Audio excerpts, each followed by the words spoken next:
जय हिंद दोस्तों। स्वागत है आप सभी का अनस्टॉपेबल जीएस क्लासेस में। आज मैं आप लोगों को इस वीडियो में द्रव्य यानी पदार्थ के बारे में बताने जा रहा हूँ।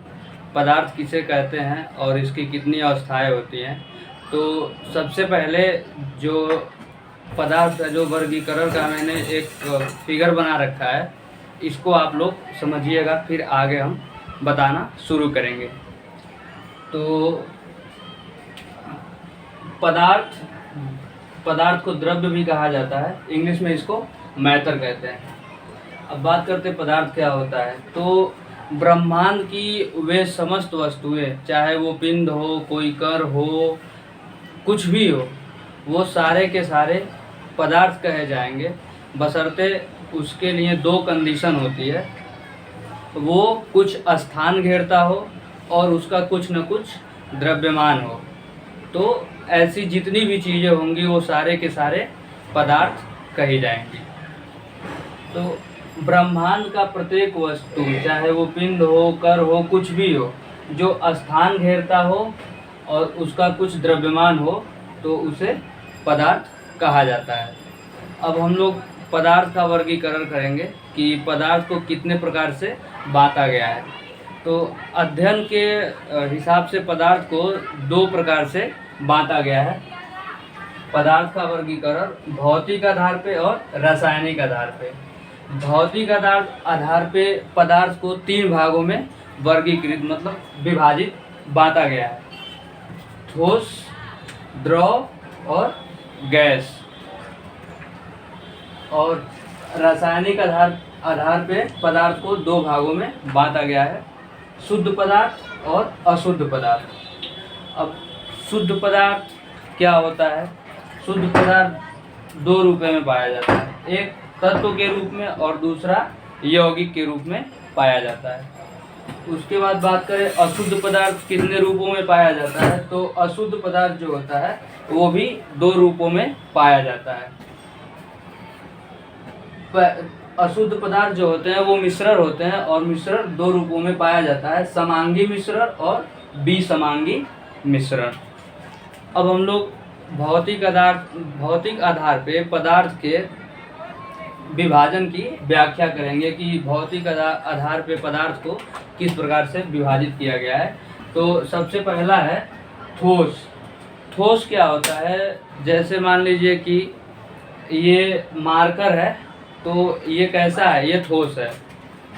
इसको हम ऐसे कर रहे हैं तो ये पिचुक नहीं रहा है या फिर पानी के जैसे बह नहीं रहा है। हम इसको जहाँ फेंक देंगे वहीं का वहीं ये पड़ा रहेगा, तो ये क्या कहलाएगा?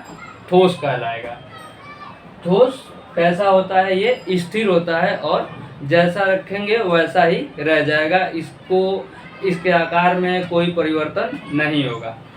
अब दूसरा चीज़ देखें, इसका आयतन और आकार दोनों निश्चित होता है। तो ये आयतन मतलब क्या होता है कि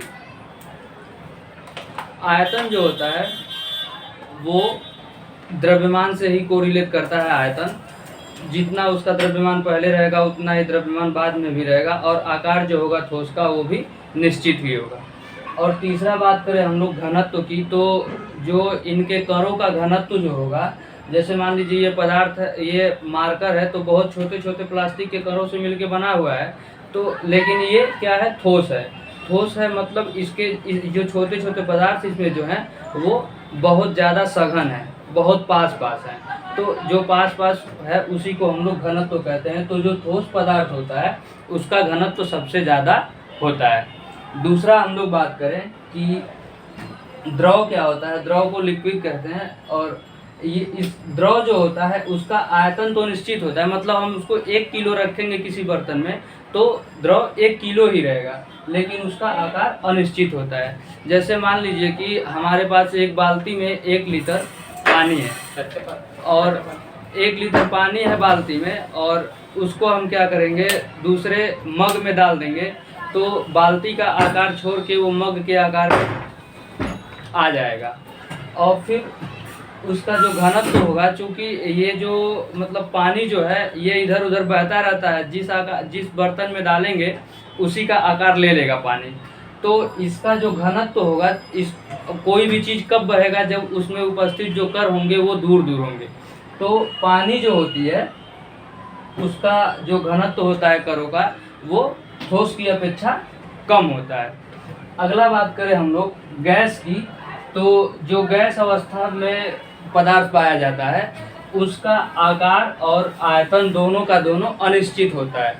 मतलब अगर आप किसी सिलेंडर में गैस को भर रहे हैं तो उसे हम लोग क्या करेंगे, कंप्रेस करेंगे तो उसका आयतन चेंज होगा और आकार, चूँकि जो ठोस के कण होते हैं वो बहुत दूर दूर एक दूसरे से भागते रहते हैं, जिसकी वजह से उनका आकार अनिश्चित होता है और इनका जो घनत्व होगा वो द्रव के अपेक्षा भी कम हो जाएगा। इनके जो कणों का घनत्व होगा, जिसकी वजह से ये बहुत तेज़ी के साथ इधर उधर भागते रहते हैं। जैसे हम लोग गैस भरा के लेके आते हैं सिलेंडर में खाना बनाने के लिए, थोड़ा सा भी लीक होता है तो गैस उड़ने लगता है।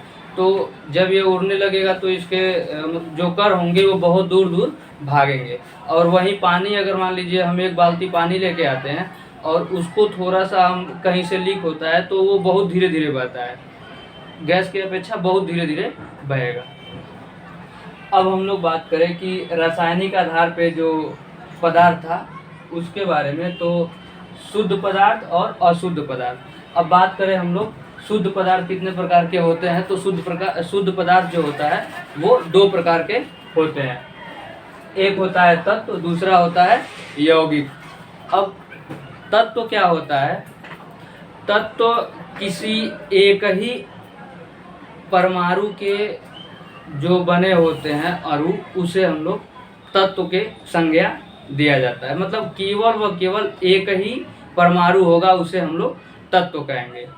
और दूसरी बात करें यौगिक की, तो यौगिक में क्या होता है, दो या दो से अधिक तत्व जब एक समान अनुपात में मिलते हैं तो वो बनते हैं यौगिक। दो या दो से अधिक परमाणुओं के तत्व एक समान अनुपात में मिलेंगे तो बनेगा यौगिक।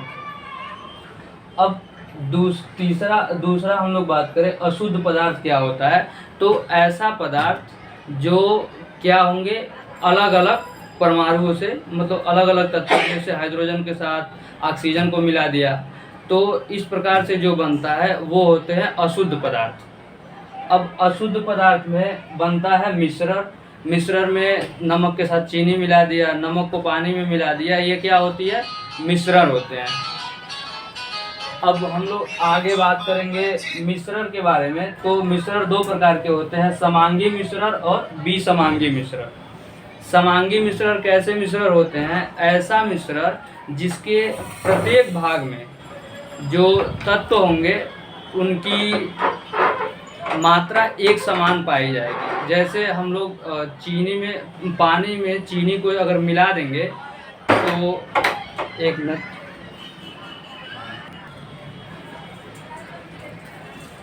समांगी मिश्रण क्या होगा कि जब हम लोग पानी में चीनी को मिलाएंगे तो पानी हम लोग कहीं से भी लेके वो जिसमें चीनी मिली हुई है पिएंगे तो वो एक समान मीठा हम लोगों को मिलेगा। तो ऐसा मिश्रण जिसके प्रत्येक भाग में मिक्सचर, विलेय और विलायक का अनुपात एक बराबर हो, उसे हम लोग क्या कहेंगे, समांगी मिश्रण। और दूसरा बात करें विसमांगी मिश्रण की, तो ऐसा मिश्रण जिसके मतलब अलग अलग भाग में अलग अलग अनुपात में पदार्थ पाए जा रहे हों, तो उसे हम लोग कहेंगे विसमांगी मिश्रण। जैसे नमक को बालू में अगर हम लोग मिलाएंगे तो वो एक बराबर नहीं मिल पाएगा, और अगर एक जगह से हम लोग उस मिश्रण को उठाएंगे तो हो सकता है नमक ज़्यादा आ जाए, एक जगह से हो सकता है बालू ज़्यादा आ जाए। तो इस प्रकार का जो मिश्रण होगा वो होगा विसमांगी मिश्रण। अब इस पूरे जो आज मैंने आप लोगों को बताया पदार्थ के बारे में, इसको समझने के लिए आप लोगों को ये ग्राफ तैयार रखना हमेशा बहुत ज़्यादा ज़रूरी होगा, क्योंकि जब भी आप कभी पदार्थ का वर्गीकरण करेंगे तो ये चीज़ें आपको पता होनी चाहिए कि पदार्थ का वर्गीकरण जब हम लोग करेंगे तो पदार्थ को दो भागों में बांटा जाएगा, एक उसके भौतिक गुण के आधार पे और दूसरा उसके रासायनिक गुण के आधार पे। भौतिक गुण के आधार पे पदार्थ जो होंगे वो तीन प्रकार से होंगे, ठोस, द्रव और गैस। और रासायनिक गुण के आधार पे जो पदार्थ होंगे वो 2 प्रकार के होंगे, शुद्ध पदार्थ और अशुद्ध पदार्थ। इसके बाद अब हम लोग आगे की वीडियो में पदार्थ के बारे में, जो ये ठोस, द्रव और गैस हैं, इसके बारे में हम लोग विस्तार से समझेंगे। अणुगति सिद्धांत के आधार पे इसकी हम व्याख्या करेंगे कि ससंजक बल क्या होता है, असंजक बल क्या होता है, इन सब के बारे में हम बताएंगे। तब वहाँ पे आप लोगों को पदार्थ का जो ठोस, द्रव और गैस है, तीनों अवस्थाओं के बारे में बहुत ही अच्छे से आपका कमांड हो पाएगा। और ये जो मैंने आप लोगों को आज वर्गीकरण बताया है, ये सभी परीक्षाओं के लिए बहुत ही ज़्यादा महत्वपूर्ण होगा। और ये एक तरीके से समझिए कि बिल्कुल आप लोगों को जीरो से बताया जा रहा है। यहाँ पे एकदम बिल्कुल जीरो से स्टार्ट है, कुछ भी नहीं छूटेगा आप लोगों का। तो अब वीडियो आप लोगों को अच्छा लगे तो चैनल को लाइक कीजिए, शेयर कीजिए और सब्सक्राइब कीजिए। मिलेंगे अगले वीडियो में। जय हिंद।